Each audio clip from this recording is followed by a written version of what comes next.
The education systems are always conditioning you to think that if you don't get a fancy-ass degree, your life is going to be shit.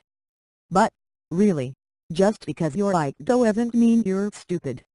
I mean, Bill Gates and Steve Jobs weren't university toppers, but they made so many differences in many lives. Stop self-pitying yourself because your hair doesn't look good. No one could give two shits about how good or bad your hair looks. Really. Yeah, people judge all the time because that's how we are, but that doesn't mean that if your hair doesn't look good, you're not a good person. If you're attractive, smart, happy, stop saying your life sucks because there is someone out there with oily, acne-covered face. They're not the smartest, and they're depressed as fuck, but they're still moving through life one day or another. They know that one day it's all going to end and that they'll be oh so happy. So, stop crying and pitying yourself because it does nothing but wreck your respect, love and confidence among yourself.